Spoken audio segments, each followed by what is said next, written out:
Hey and welcome everyone, it's Egwin here from Beyond Systems. Today I want to talk about what's actually happening physiologically in your body when you pull your shoulders back. Either because you are cued to do so by your parents or by some sort of postural coach telling you to pull your shoulders back and lock them down, or by something like those postural braces that are out there on the market at the moment. Now, let me quickly start from the beginning. I'm going to show you three different types of postures. One of them is this complete slouching posture out towards the front, where the back muscles seem to be too weak. You are sort of collapsed towards the front. The shoulders are very much so in a forward position. The causes for that might be weak pec muscles and the habits that you use throughout your day. It might also be caused by too much tension in the chest area, but we'll come to this later on. The second posture, the other extreme, would be pulling the shoulders back and having the chest relatively extended like this. And then we have what I would call the neutral posture, which is basically this. My body is upright, I have my lumbar lordosis, my thoracic kyphos in the spine, and my arms, they are hanging in a natural position. Now again, this is the extended, this is the natural version. Let's take those three postures as the foundation. Now what are they doing? In this collapsed state, there is a lot of added pressure in the heart area. This might cause anxiety, this might cause emotional problems, this might be a contributing factor to depression and stuff like that, or be a result of just mentioned elements. It might also be a postural problem or a habitual problem, like I said before. In any case, there is one more factor that's not so ideal in this completely hanging pose. Obviously, you put a lot of strain on your passive structures in the back, as well as elongating the muscles and the soft tissue, the connective tissue areas in your back, while the front gets compressed and doesn't really open back up. It also inhibits your ability to fully inhale and properly also fully exhale, because your chest is already in a partially collapsed state. And so your lungs, when they try to expand, the lungs themselves do not have muscles, but when you try to use your breathing muscles to expand the lungs, and yet your whole weight of the upper body sort of rests on it, the inflation of the lungs will only be minimal. Let's take a look at the second posture that I've been talking about, this one. When I pull my shoulders back, what happens now? Obviously, the muscles in the back seem to be engaged or too tensed. It's always two possibilities here, at least. What's happening with the chest? Let's take a look at it. In this pose, well, the heart seems to have a lot more space to work. There is less compression in the heart. The front side of the body, where you carry yourself out towards the world, is more open. The posture also seems to be more self-confident to the outside. But the downside of this pose is the following. When you pull your shoulders back like this, you open the higher parts of your chest up here. You open the ribs, especially in the higher thoracic region. By doing so, by pulling the shoulders back, also through the muscular lines that are doing so, you also pre-tense your abdominal wall, which means, translated to our breathing pattern, that now you can inhale quite nicely, especially into the upper chest area, but you cannot use your abdomen as efficient as a breathing muscle as it could work. Why? My abdominal wall and my diaphragm, those together are the main breathing muscles. Whether your basic pattern is normal or reverse abdominal breathing doesn't matter. Those are the basic breathing muscles. All the smaller muscles up in the chest, intercostal muscles, partially even the shoulder muscles as secondary breathing muscles, all of those, they are, like I just said, they are secondary to your main breathing muscles down here. Now, when you pull your shoulders back, you partially shift the inhale capacity of your chest area up very high into only the tips of the lungs or the upper half of your lungs. Yet there we have a small problem because most of the volume in the lungs actually lies down here at their foundation. A breathing pattern that's shifted all the way up towards the higher chest area is actually stressful breathing. High chest breathing, no matter if it's called by shortness of breath, whether that's due to emotional stress, mental stress, physical exhaustion, whatever that might be, whether this is the reason, or pulling back the shoulders and sort of priming the upper body to be in a almost permanently inhaled, partially inhaled state, more inhaled than would be normal, then this triggers in the body a permanently stressed and tensed breathing pattern, which is not very good for your overall capacity to relax and for your overall capacity to actually calm your mind, calm your heartbeat, and so on. So you'll always be more in the area of the de-stress than in the eustress area. When we take a look at this neutral pose here, neutral meaning the shoulders are not back there, they're all, the whole thoracic region is also not collapsed out towards the front.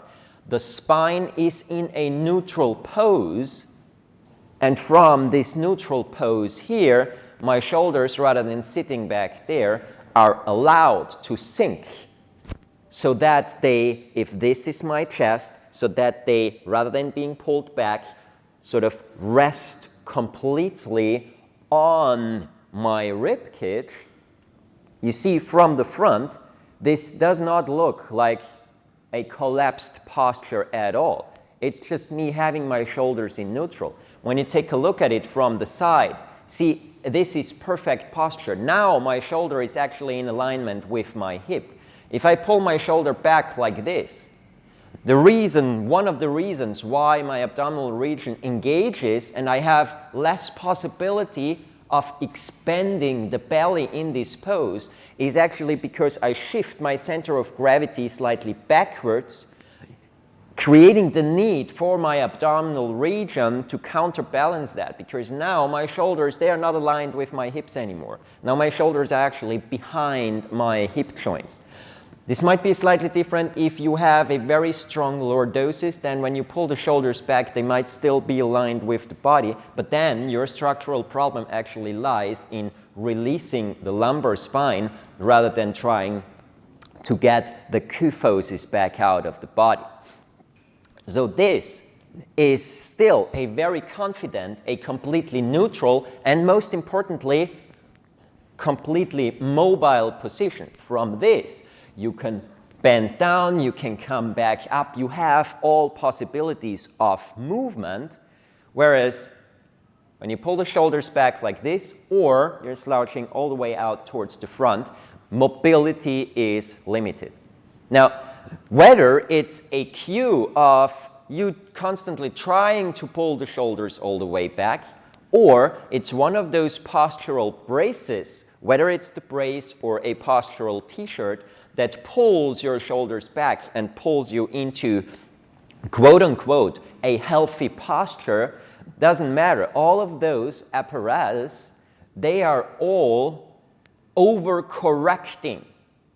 So they stiffen up the thoracic spine, they pull the shoulders way too far back, and while it might seem or feel like a release at the beginning, for instance, because you're hanging in there like this out of a habit or at your workplace, then this postural brace might actually reduce pressure in the intervertebral discs in your thoracic spine, might take a little bit of pressure off of your heart in the first sessions. But when you carry that for prolonged periods of time, it actually creates a different sort of problem.